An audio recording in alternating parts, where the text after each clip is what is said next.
Kinumpirma ni Jesus Crispin Remulla na may asset freeze laban kay Martin Romualdez matapos maglabas ng utos ang Court of Appeals kaugnay ng flood control probe.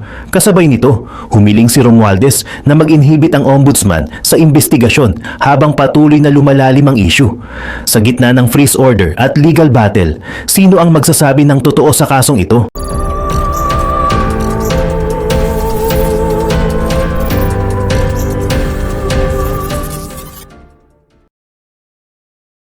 Dito nagsimula ang lahat. Lumabas ang mga ulat tungkol sa umano'y irregularidad sa flood control projects. Mga proyektong dapat sana ay para sa proteksyon ng mga komunidad laban sa baha. Pero imbes na seguridad ang maibigay, napalitan ito ng tanong, saan napunta ang pondo? Habang mas dumarami ang impormasyon, unti-unting lumitaw ang mga salitang madalas marinig sa ganitong klase ng issue, ghost projects at kickbacks.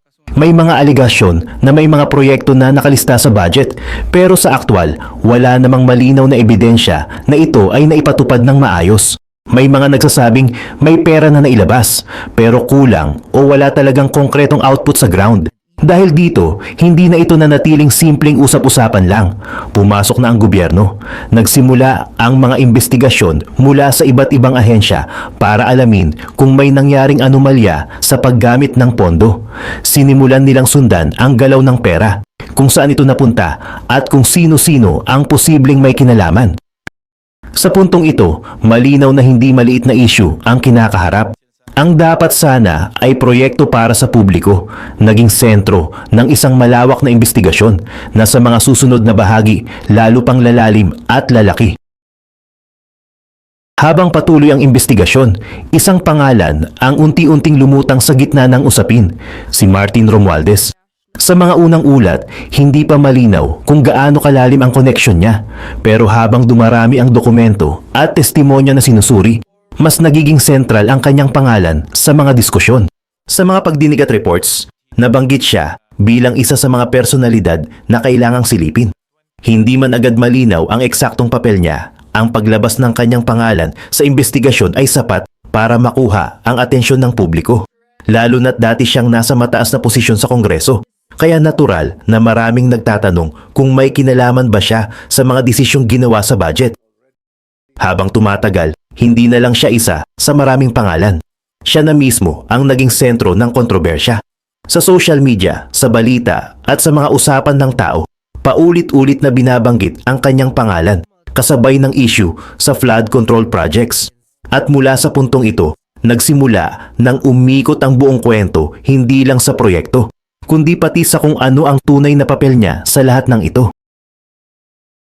Habang umiinit ang investigasyon, dumating ang isang konkretong aksyon mula sa korte.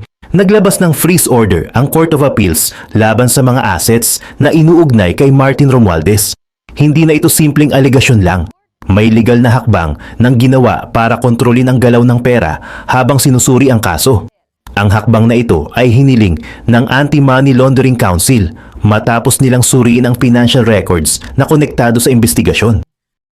Layunin ng freeze order na pigilan muna ang anumang paglipat o paggamit ng assets na posibleng may kinalaman sa issue habang patuloy ang pagbusisi sa pinanggalingan at galaw ng mga ito. Sa epekto nito, na-freeze ang ilang bank accounts, insurance policies at mga property na nakalink sa mga personalidad na kasama sa investigasyon. Ibig sabihin, hindi ito pwedeng galawin o ilipat hanggat hindi natatapos ang legal na proseso. Para sa marami, ito ang unang malinaw na indikasyon na lumalalim na ang kaso dahil ang usapan ay hindi na lang tungkol sa proyekto, kundi pati sa mismong pera at ari-arian na posibleng konektado sa kontrobersya. Pagkatapos ng freeze order, mas naging malinaw kung gaano kaseryoso ang direksyon ng investigasyon. Ayon sa Anti-Money Laundering Council, nakakita sila ng probable cause. Ibig sabihin, may sapat na basehan para sabihin na posibleng may paglabag na nangyari at kailangan na itong dalhin sa mas formal na proseso. Hindi na lang ito tungkol sa administrative issue o simpleng irregularity. Ang mga posibleng kasong tinitingnan ay mabibigat, plunder, direct at indirect bribery, at paglabag sa Anti-Graft and Corrupt Practices Act. Kapag ganito na ang usapan, Malinaw na hindi na maliit na issue ang kinakaharap. Ito ay mga kasong may malalaking parusa kapag napatunayan. Habang pinoproseso ang mga ebidensya, lalo pang lumalalim ang legal na usapin. Hindi lang kung may anomalya ba, kundi kung sino ang may direktang responsibilidad at kung paano nangyari ang daloy ng pera. Sa puntong ito, ang investigasyon ay hindi na lang pagtatanong. Ito ay paghahanda na para sa mga kasong pwedeng isampa sa korte base sa kung ano ang kayang patunayan ng ebidensya. Habang tumitindi ang legal na proseso, may isa pang mahalagang hakbang na ipinatupad. Naglabas ng hold departure order ang Sandigan Bayan laban kay Martin Romualdez. Ibig sabihin, hindi siya pwedeng umalis ng bansa habang tumatakbo ang investigasyon at habang inaasahang may mga kasong isasampa. Ang ganitong klaseng order ay karaniwang ginagawa kapag may pangamba ang korte na maaaring hindi humarap sa proseso ang isang respondent kung bibigyan ng pagkakataong makalabas ng bansa. Sa kaso na ito, malinaw ang intensyon. Siguraduhin na mananatili siya sa Pilipinas at magiging available sa anumang legal na hakbang na susunod. Sa puntong ito, mas lalong naging seryoso ang sitwasyon.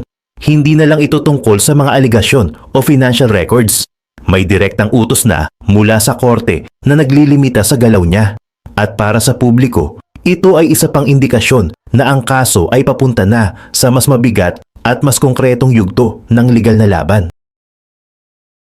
Sa gitna ng lumalalang issue, nagsalita na si Martin Romualdez. Direkta niyang itinanggi ang mga aligasyon na iniuugnay sa kanya sa flood control controversy. Ayon sa kanya, wala siyang kinalaman sa anumang irregularidad at handa siyang harapin ang lahat ng paratang sa tamang proseso. Kasabay nito, malinaw ang kanyang paninindigan. Hindi siya papayag na gawing scapegoat. Para sa kanya, hindi tama na isang tao lang ang sisihin kung ang usapin ay may mas malawak na saklaw. Ipinunto niya na ang ganitong klaseng issue ay hindi pwedeng i-attribute sa iisang personalidad lang, lalo na kung maraming bahagi ang proseso at maraming posibleng sangkot. Sa kanyang mga pahayag, binuksan din niya ang posibilidad na may ibang dapat ding imbestigahan. Ipinahiwatig niya na kung may nangyaring mali, dapat tingnan ang buong chain mula sa paggawa ng desisyon hanggang sa implementasyon. Sa puntong ito, hindi lang pagtatanggol sa sarili ang ginawa niya, kundi isang malinaw na pahiwatig na hindi pa tapos ang paglalabas ng mga pangalan sa isyong ito. Sa pagpapatuloy ng kanyang depensa, mas naging direkta si Martin Romualdez sa pagbanggit ng ibang pangalan na ayon sa kanya, may mas konkretong papel sa mga naging desisyon sa budget. Dito niya binanggit sina Francis Escudero at Elizalde Co bilang mga personalidad na naging bahagi ng proseso kung saan nabuo ang final na anyo ng pondo. Ayon sa kanyang pahayag, sila ang may direktang involvement sa mga critical na yugto ng deliberations, lalo na sa mga pagbabago at final adjustments sa budget. Ipinunto niya na may mga specific na meetings at committees kung saan ginagawa ang detalyadong pag-uusap. At doon daw nangyari ang mga desisyong ngayon ay kinukwestiyon. Kasabay nito, nilinaw niya na wala siyang direktang partisipasyon sa mga detalyeng iyon. Sinabi niyang hindi siya kasama sa mismong deliberations kung saan pinag-usapan ang specific allocations at amendments.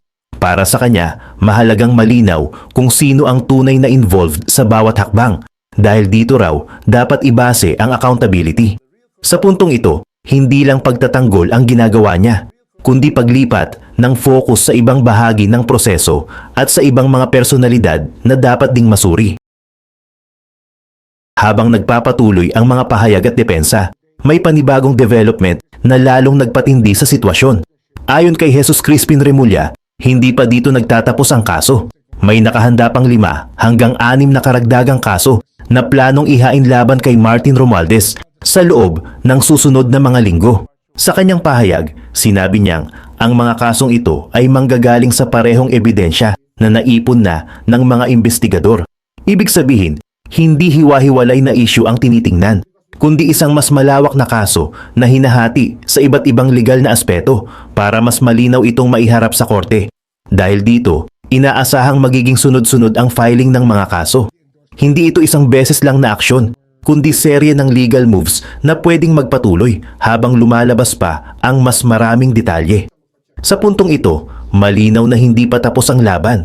At habang dumarami ang kasong nakahain, mas tumitindi rin ang pressure sa mga sangkot na ipaliwanag ang kanilang panig. Habang umaandar ang mga kaso sa korte, gumagalaw din ang Senado para mas palinahuin ang buong issue.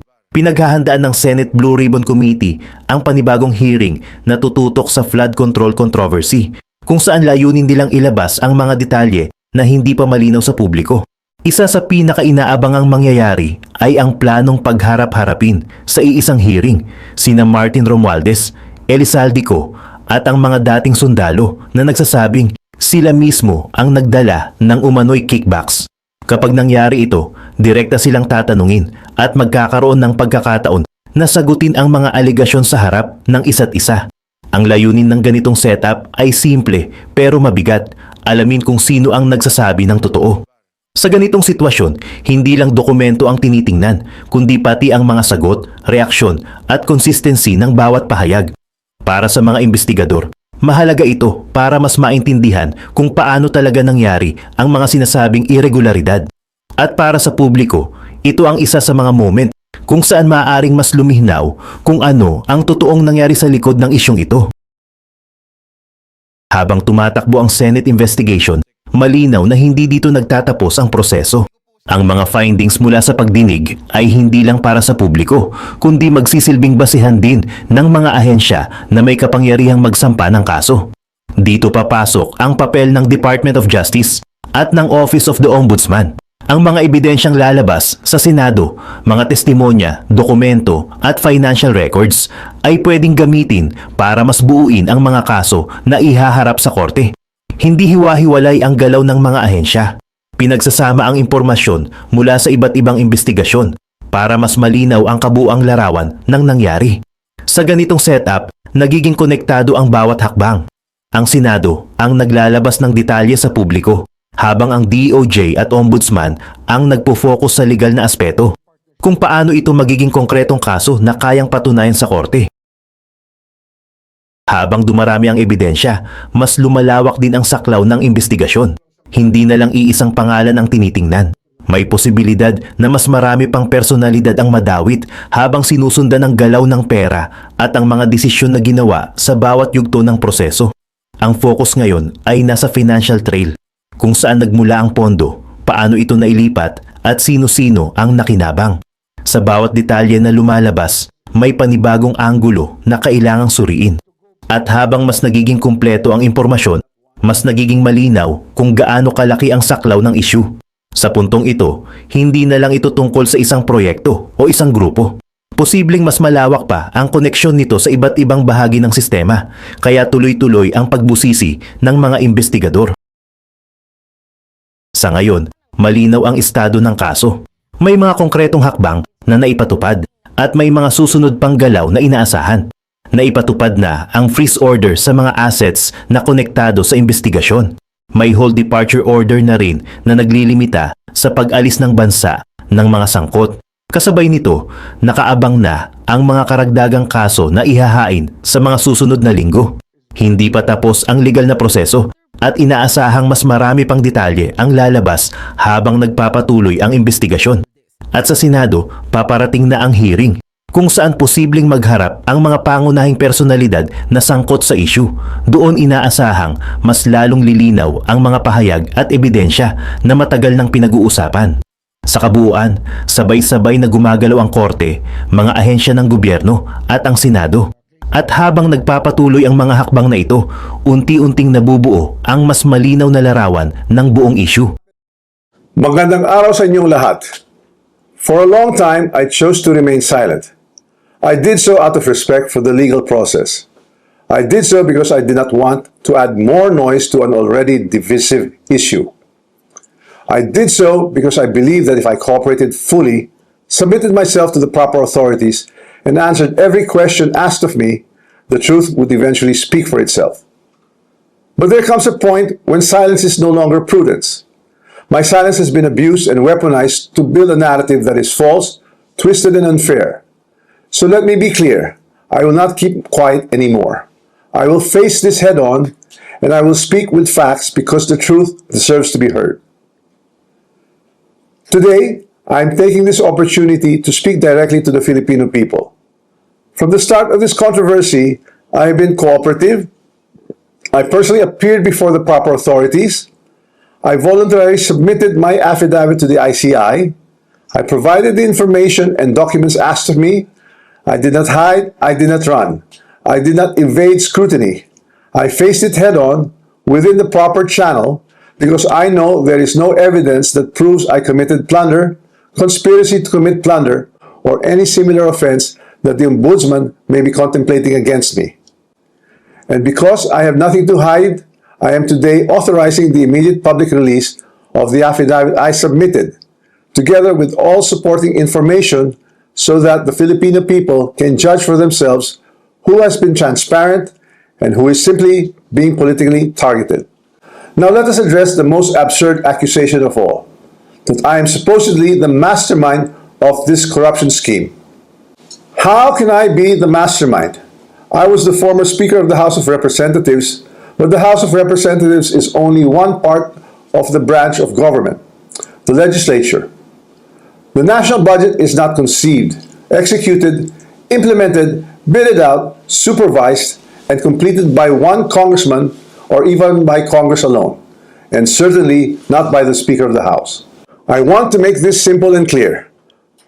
The national budget does not depend on just one person. The budget does not begin in the House. It begins in the executive. The agencies and departments prepare their proposals. The executive consolidates them into the National Expenditure Program, and that program is then submitted to Congress. From there, the House deliberates, but the House is not one person, and it is certainly not the Speaker alone. It is a collegial body made up of hundreds of members, multiple committees, vice chairs, and institutional processes. In fact, there are around 85 committees, each with its own jurisdiction, leadership, and members. No speaker can personally control every committee, much less direct the actions of other branches or government agencies. And in the Appropriations Committee itself, there are already more than 100 members, with many vice chairs, and Representative Toby Tiangco, who has been very vocal and upfront on this issue over the past months, was himself a vice chair of the Appropriations Committee in the previous Congress. So I have to ask, if there were real concerns about irregularities in the budget process, why were these not formally raised during the deliberations, or even during the plenary? The budget deliberation does not stop in the House. The Senate also conducts its own deliberations, reviews its own version, and plays its own role in shaping the final budget, and it is not a bystander. It is an active constitutional participant in this process. After that, the House and the Senate reconcile their versions in the bicameral conference committee.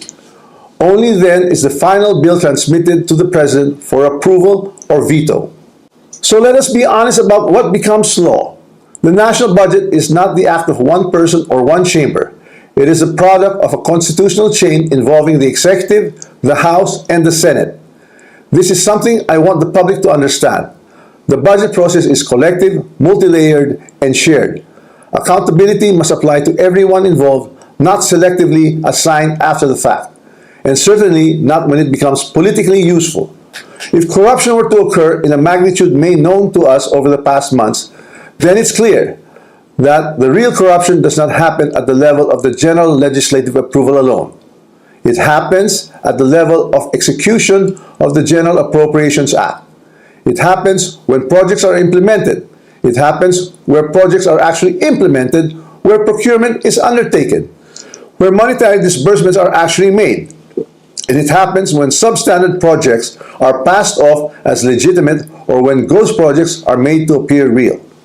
That is why command responsibility is far more logically relevant in the executive branch, where there is actually supervision, operational control, and implementation on the ground, than in the collegial legislative body where constitutional role is deliberation and appropriation. Congress does not build flood control projects. Congress does not conduct procurement. Congress does not inspect whether a project was actually completed. Congress does not certify whether the work done was substandard or not. So if the allegation is that there was a systemic corruption in flood control implementation, then the public should ask the obvious question: where does implementation actually happen? Definitely not in the session hall of the House of Representatives. Here's the simplest way to test that theory that I am the mastermind of this scheme. If I were truly involved in a fraudulent scheme of this nature, then the first place one would expect to see that pattern would be in my own district, in the projects most easily associated with me. You would have seen it in Tacloban, but I say this with absolute certainty. You won't see it in my district. My district has 0 ghost and 0 substandard flood control projects. 0. And that is verifiable. To prove this point, I'm authorizing my staff to share and release to the public the list of all the projects in my district that the authorities may deem attributable to me. Let the public scrutinize and verify for themselves. As I already mentioned, corruption of this scale is not a one-man operation. It requires 2 things: budget decisions and implementation on the ground. With respect to how the budget was deliberated in Congress, let me say this categorically. I was not a part of the BICAM and the small committee budget deliberations. Yes, I was updated on the general outcomes of the deliberations, but I had no visibility with regard to the specific details of the discussions, including particular amendments or insertions approved during these closed-door deliberations.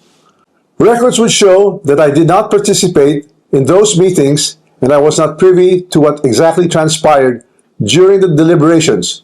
However, 2 people were instrumental in making those budget decisions: Chis Escudero and Zaldico. And once the budget becomes law, the work of implementing flood control projects, or any project for that matter, is solely within the purview of the executive, including the DPWH, certainly not by legislators.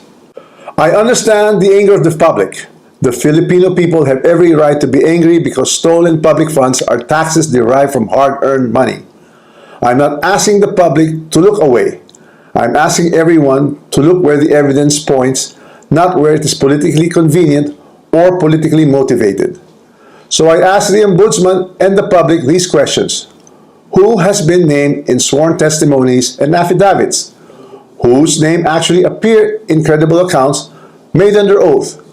If there are sworn accounts pointing to other personalities across the chain, whether in budget deliberations or in implementation, then those leads must be pursued with the same seriousness and the same urgency. Accountability cannot be selective. For months, I chose silence because I believe in our legal system and in the rule of law. But my silence is now being exploited with politically engineered and fabricated narratives. What's even more disturbing, and this is something that cannot be ignored, is that there are emerging indications that certain sectors are attempting to weaponize individuals, including Zaldico, to construct a narrative that serves their own interests. So when the legal processes is being used against me as a political demolition job, then I will have no choice but to defend myself. And I will defend myself fully. I will not allow myself to be turned into the scapegoat so that others who are actually accountable can walk away clean. If this is a political play to push me out and close the story, tarnishing my name and my reputation, then I'm telling everyone now, I will not go quietly and I will not go alone. I will not be the fall guy for other people's corruption. I have been in public life long enough. I have seen enough. I have heard enough. I know many things about this current administration and past administrations as well. And I say this carefully. If this matter is to be handled as a legal issue, then let it be handled legally, soberly, and according to evidence. But if certain people insist on waging this in the court of public opinion, then I will have no choice but to defend myself publicly as well. To the Ombudsman, I say this with full respect. If your office truly believes in justice, then follow the sworn statements, follow the records, and follow the evidence all the way. Do not stop where it is politically convenient. Do not settle for the easiest headline. Do not confuse public pressure with prosecutorial duty. What I ask of the Office of the Ombudsman is simple. Follow the rule of law and due process. This is a serious matter and it should be handled with seriousness, not with haste, theatrics, or shortcuts. I'm ready and willing to respond to every allegation in the proper forum through the proper pleadings, motions, and submissions that the law allows. And to those who think they can throw me under the bus to save themselves, this is what I have to say to you. I am ready to defend my name. My silence should not be mistaken for weakness, ignorance, or fear. I know enough to defend myself, and if I am forced to do so in public, I will. Maraming salamat po.